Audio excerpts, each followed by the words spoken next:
الحمد للہ وکفا والصلاة والسلام علی من لا نبی بعدہ ولا رسول بعدہ اما بعد فاعوذ باللہ من الشیطان الرجیم بسم اللہ الرحمن الرحیم قالوا إنا تطيرنا بكم لئن لم تنتهوا لنرجمنكم وليمسنكم منا عذاب أليم قالوا طائركم معكم بل أنتم قوم مسرفون وعن أبي هريرة رضي الله عنه قال قال رسول الله صلى الله عليه وسلم لا عدوى ولا هامة ولا صفر فقال أعرابي يا رسول الله فما بال الإبل تكون في الرمل لكأنها الظباء فيخالطها البعير الأجرب فيجربها فقال رسول الله صلى الله عليه وسلم فمن أعدى الأول رواه البخاري رحمه الله تعالى صدق الله العظيم وصدق رسوله النبي الكريم مولاي صل وسلم دائما أبدا على حبيبك خير الخلق كلهم حضور آئے تو سر آفرینش پا گئی دنیا حضور آئے تو سر آفرینش پا گئی دنیا اندھیروں سے نکل کر اجالوں میں آ گئی دنیا ستے چہروں سے زنگ اترا بجھے چہروں پہ نور آیا ستے چہروں سے زنگ اترا بجھے چہروں پہ نور آیا حضور آئے تو انسان کو جینے کا شعور آیا۔ میرے محترم مکرم سامعین و ناظرین اکرام، السلام علیکم ورحمۃ اللہ وبرکاتہ۔ آج 1 اگست 2026 ہے، ہفتے کا دن ہے۔ آج کے اس درس قرآن و حدیث کے ساتھ میں آپ کے سامنے حاضر خدمت ہوں۔ آج کے اس درس میں چونکہ سفر المظفر کا مہینہ چل رہا ہے، اسی کے متعلق میں نے ایک حدیث پاک آپ کے سامنے پڑھی ہے۔ حدیث پاک میں میرے اور آپ کے پیارے نبی حضرت محمد مصطفیٰ صلی اللہ علیہ وآلہ وسلم نے 3 چیزوں کی نفی فرمائی ہے کہ یہ 3 چیزیں کچھ نہیں ہیں، ان کی کوئی حقیقت نہیں ہے، ان کا کوئی اثر نہیں ہے۔ کون سی؟ حضور نے فرمایا لا عدوى، بیماری کا ایک سے دوسرے کو لگنا، متعدی ہونا، اس کی کوئی حقیقت نہیں ہے۔ ولا ہامتا، اور الو کی کوئی حقیقت نہیں ہے کہ الو کے بولنے سے جس جگہ بولے وہ جگہ منحوس ہو جاتی ہے، اس کی کوئی حقیقت نہیں ہے، ویسے ہی ایک جاہلانہ تصور ہے۔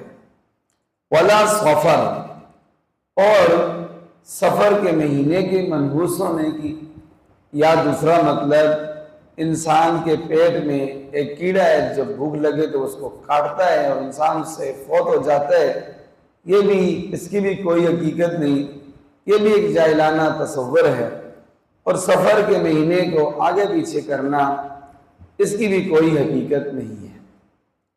3 چیزوں کی پیارے نبی صلی اللہ علیہ وسلم نے اس حدیث پاک میں نفی فرمائی ہے۔ سننے والے بیٹھے ہوئے تھے سامنے، وہ سننے والے ہماری طرح تو تھے نہیں کہ جو کوئی بیان کرے وہ چپ کر کے سن لیں اور آگے سے کوئی بات کوئی سوال پوچھے نہ۔ وہ تو بڑی شان والے، بڑی عظمت والے، بڑے مرتبے والے، بڑے مقام والے وہ ہستیاں تھیں کہ جن کے قسمیں اللہ تعالیٰ نے قرآن میں اٹھائیں، جن کے گھوڑوں کی قسمیں اللہ نے قرآن میں اٹھائیں، جنہیں اللہ نے کامیاب ترین لوگ کہا، جنہیں اللہ نے اشداء الکفار کہا، جنہیں اللہ نے رحماء بینہم کہا، اور وہ حضور کے صحابہ کرام کی ہستیاں تھیں۔ اتنے میں ان میں سے ایک دیہاتی اس نے سوال کر دیا، فَقَالَ أَعْرَابِيٌّ یا رسول اللہ، ایک دیہاتی کھڑا ہو گیا، سوال کرنے لگا، کہنے لگا یا رسول اللہ، اے اللہ کے رسول، آپ تو کہتے ہیں بیماری ایک سے دوسرے کو نہیں لگتی، میرا ایک سوال ہے آپ سے۔ حضور نے فرمایا کرو سوال۔ کیا سوال ہے؟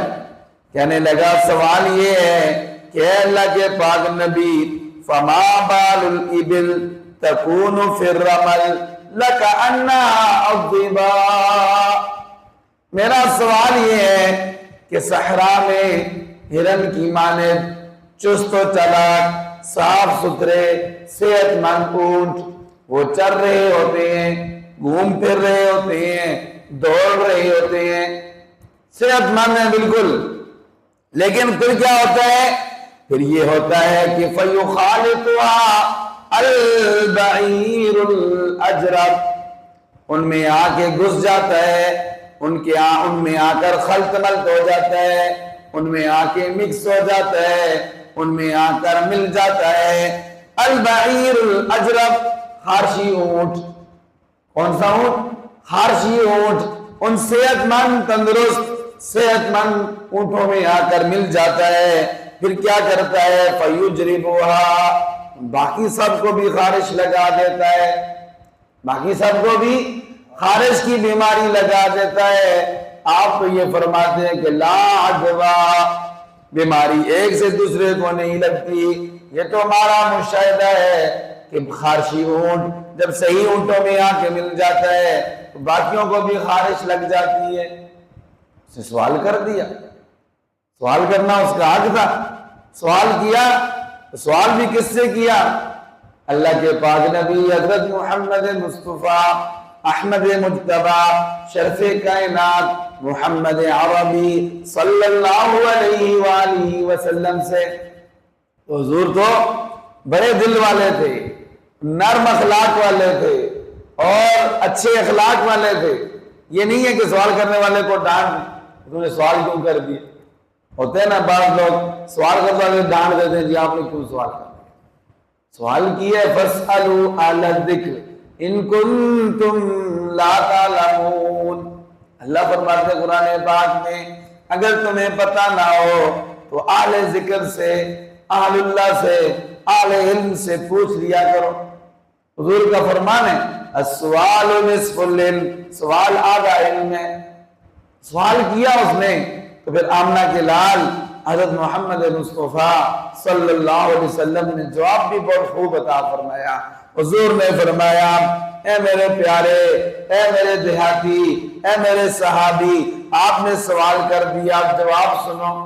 جواب یہ ہے، حضور نے فرمایا تم مجھے بتاؤ فمن اعد الاول، جو پہلا اونٹ تھا جس کو خارش لگی تھی، میں مان لیتا ہوں بالفرض آپ یہ کہتے ہو کہ اس اونٹ کو باقی اونٹوں سے خارش لگی ہے، جو باقی اونٹ ہیں ان کو اس خارشی اونٹ سے خارش لگی ہے، تو آپ ذرا یہ بتاؤ جو پہلا اونٹ تھا جس کو خارش لگی تھی وہ تو کسی کے ساتھ ملا نہیں تھا، وہ تو کسی خارشی اونٹ کے ساتھ مکس نہیں ہوا تھا، وہ تو کسی خارشی اونٹ کے ساتھ خلط ملط نہیں ہوا تھا، پھر اس کو خارش کہاں سے لگ گئی؟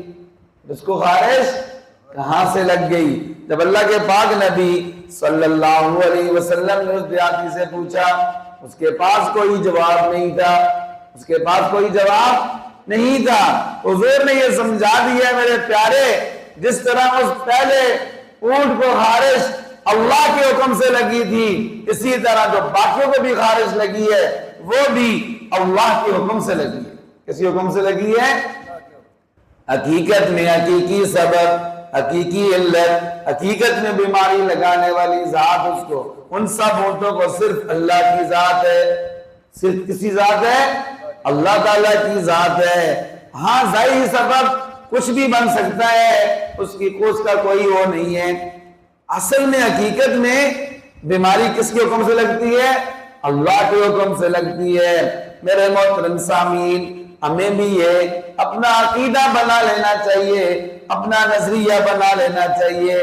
جب بھی کسی کو کوئی بیماری لگے، یہ نہ کہے کہ مجھے زکام لگ گیا ہے، فلاں بندے کو زکام تھا اس سے مجھے زکام لگ گیا، فلاں بندے کو کھانسی تھی اس سے مجھے کھانسی لگ گئی، فلاں کو بخار تھا اس سے مجھے بخار ہو گیا، فلاں کو خارش تھی اس سے مجھے خارش لگ گئی۔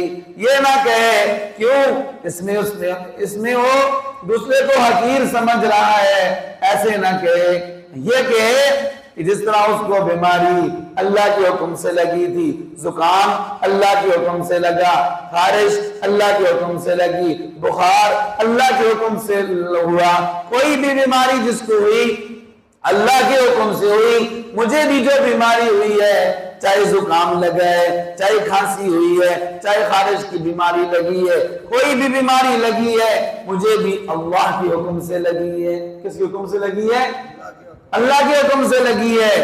ظاہری سبب کوئی بن سکتا ہے۔ ایسے لوگ کیا کہنا ہے، جی فلاں بندہ فوت ہو گیا، اس کے ایکسیڈنٹ ہوئے، فلاں کو یہ ہوئے، فلاں کو یہ ہوئے۔ بعض لوگ کہتے ہیں آگے سے، یار بس ٹائم پورا ہو تو بہانہ کچھ بھی بن جاتا۔